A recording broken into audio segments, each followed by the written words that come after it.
Уважаемые журналисты, я хотел бы дать разъяснение по тем моментам, которые я 2 дня назад при встрече на совещании с руководителями ректоров вузов нашей страны высказывался по поводу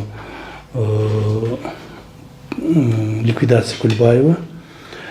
Некоторые журналисты, особенно журналисты западного толка, из моих выступлений сделали так, как будто я лично давал поручения или подписывал какие-либо приказов, или по приказу было ликвидировано или уничтожено Кульбаев.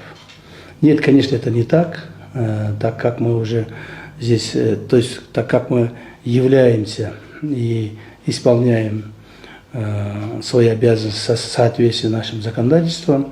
Да, действительно, Кульбаев был ликвидирован 4 октября 2023 года. Я хотел бы сейчас обстоятельства его ликвидации рассказать, чтобы там вам все было понятно. Кульбаева 4 октября 2023 года группу наших сотрудников должны были привести для проведения следственных мероприятий по части его причастности к убийству Чингиза. То есть Чингиза, фамилия Джумагулова. Так? То есть у нас были конкретные информации, конкретные доказательства тем, что он был причастен к убийству Чингиза.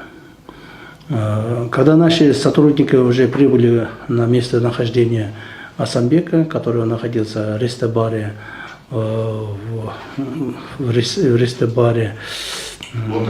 Бландерпап, его охрана, он постоянно ходил охрана и вооруженным. Его охрана препятствовала прохождению наших сотрудников к нему, и, естественно, бойцы службы специального назначения «Альфа» применили навыки, как говорится, спортивные навыки владения приемом самбо, рукопашного боя, и как бы остановили его охрану, которая препятствовала прохождению наших сотрудников. Притом, после успокоения его охраны, наши сотрудники, естественно, прошли к нему. Он, выходя из своего кабинета, вроде бы, и хотел, наверное, уходить через черный ход. Черный ход, который там было. Но в этот момент наши сотрудники как раз зашли к нему, и он начал отстреливаться. В результате чего нашими сотрудниками, бойцами группы «Альфа» применено было табельное оружие, чтобы его остановить. В результате чего он получил ранение и, как говорится, умер, да? Теперь, по части моего высказывания. Я постоянно говорю своим сотрудникам при проведении разных спецмероприятий по ликвидации, то есть по задержанию, проведению спецмероприятий, своим сотрудникам или руководителям постоянно даю устный приказ тем, чтобы не пытаться задерживать тех людей, которые оказывают вооруженное сопротивление. Так? Особенно вооруженное сопротивление. Так как, насколько вам хорошо известно, есть закон о прохождении службы в правоохранительных органах в нашей стране, там четко указано, в каких случаях нужно применить оружие. Так?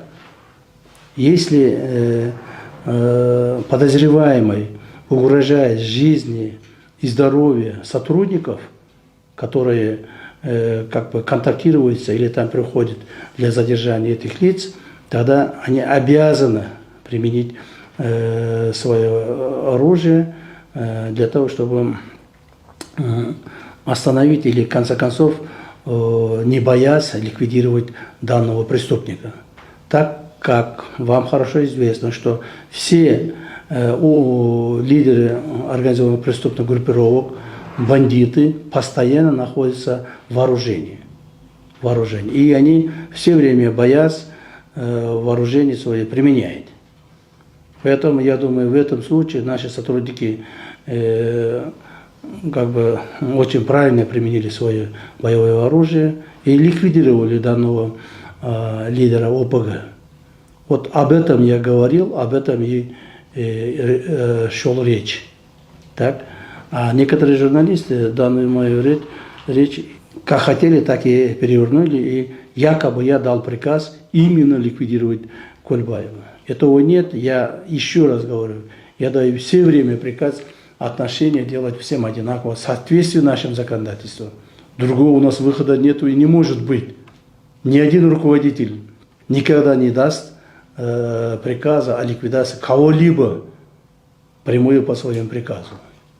Поэтому я хотел бы обратиться через вас всем средствам массовой информации, что никакого приказа о личного ликвидации Кульбаева не могут и быть речи. Так? А как что было, я вам уже объяснил.